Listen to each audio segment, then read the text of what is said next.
What up, Super Fun Force? Good Captain, good Gamesta. This is my week's pickups for April 1st, 2nd, this of 2025. And I'll give you a quick overview since I pretty much read most of them. If not, I've already kind of, skimmed over them, and I'm going to finish reading them either today or tomorrow. But first off, let's start with Marvel Rivals. Now, guys, this is the time right now. Marvel Rivals at this time is at season 1.5, about 10 days, I think, to season 2. The game is awesome, super fun. Highly recommend it. As a matter of fact, I obviously stream it on my channel if you've seen it before. I really play the game, I guess you could say, like, dedicatedly. So I definitely wanted to pick up the comic. So I got all three covers. This is the main cover A. Here's one of the variants. The third one's in the back. I will say, though, that this does come with a digital code. You unfortunately have to peel it off your comic, but you do get a Jeff spray that has the Marvel U from the Marvel United. And this is just a fun book to read. Again, if you like the video game, it has kind of like a simplified manga art style inside. And, kind of like manga anime.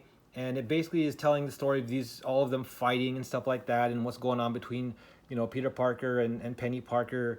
And it's just fun. It actually contains all 6 issues or releases of the digital series that came out prior to the Rivals video game.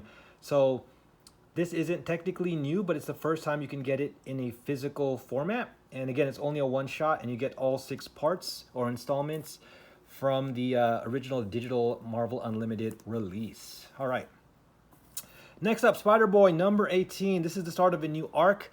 Again, this is a phenomenal book. I would say this is easily my favorite Marvel book ongoing right now. It just has the perfect balance and blend of classic superhero comics, from the 60s, 70s, 80s, even the 90s, with a modern sensibility and some, Saturday morning cartoon flair thrown in if you guys grew up in the, 80s and 90s.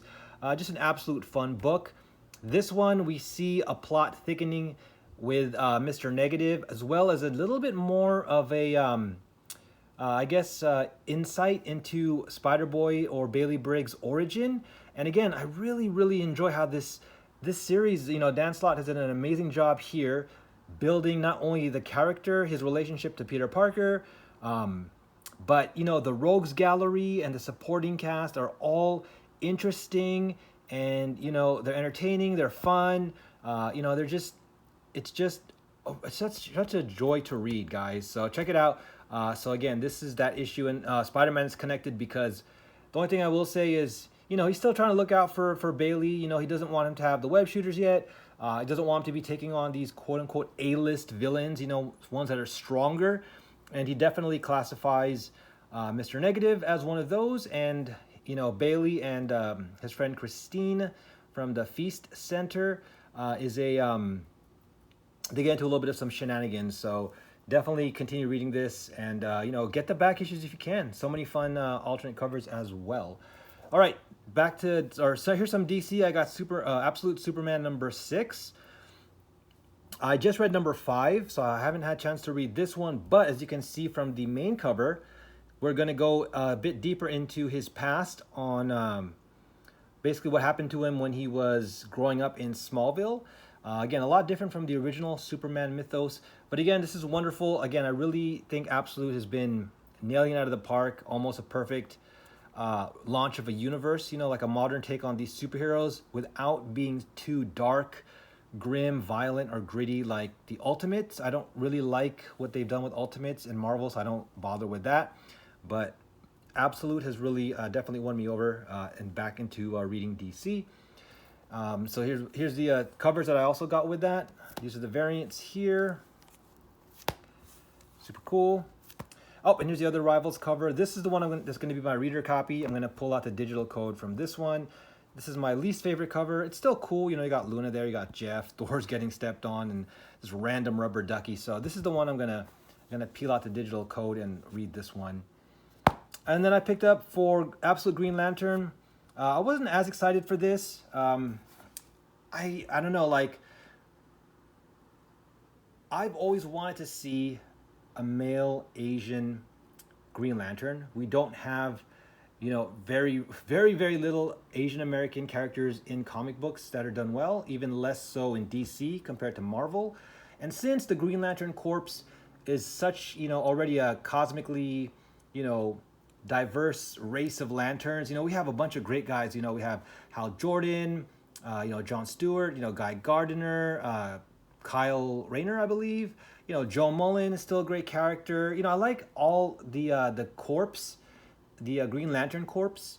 So this one, I hoped they would introduce, you know, almost like a brand new Green Lantern. So this one, I don't know. We'll see. I'm still gonna read this because I hear that, you know, the way they've introduced Hal Jordan might not be the best, and I guess we don't know who the main Green Lantern is. All the covers are showing this character, so she could obviously be the main Lantern here. So I don't know if it's gonna be also like the corpse. So we'll see. I'm a little bit hesitant on this one just because I'm starting to enjoy the, like I said, the mainline universe of Green Lantern corpse.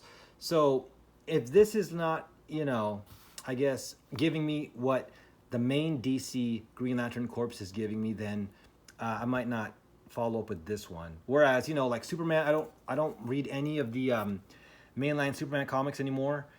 For me, pretty much, I think the main character of Superman kind of changed too much after maybe around 2003, 2004.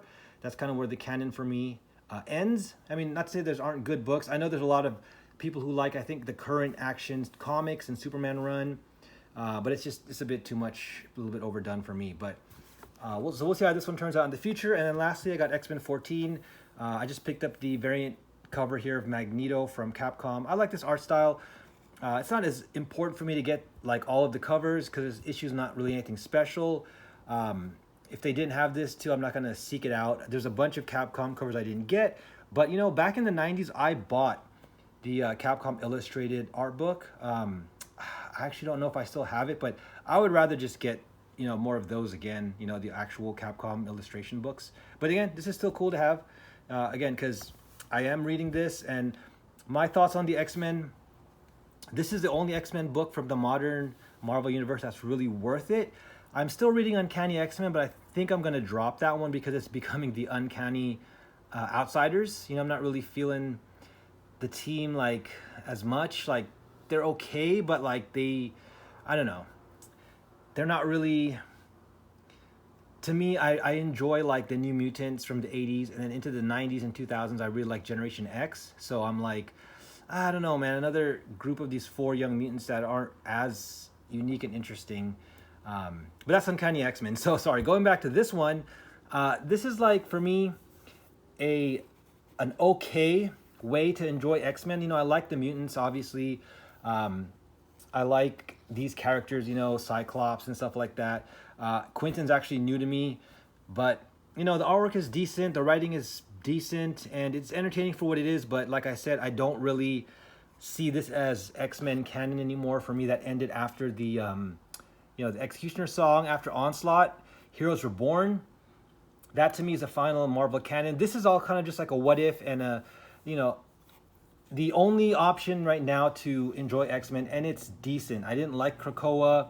I didn't like the House of X and all that stuff. I read it and thought it was okay in the beginning, but as I reflected back on it, you know, over more time, and as I revisited, you know, like Claremont's run, you know, Giant Size X-Men, the X-Men of the 90s, Jim Lee, you know, Will Portacio, X Factor and all that stuff, Excalibur, I was like, man, these new X books don't hold a candle to what preceded them. And it's like, the problem with most Marvel comics is I don't think they really take into consideration the rich history they created. They kind of brush it all aside. So that's kind of, I think, why the soul of Marvel is missing, and so many books are just not good, honestly.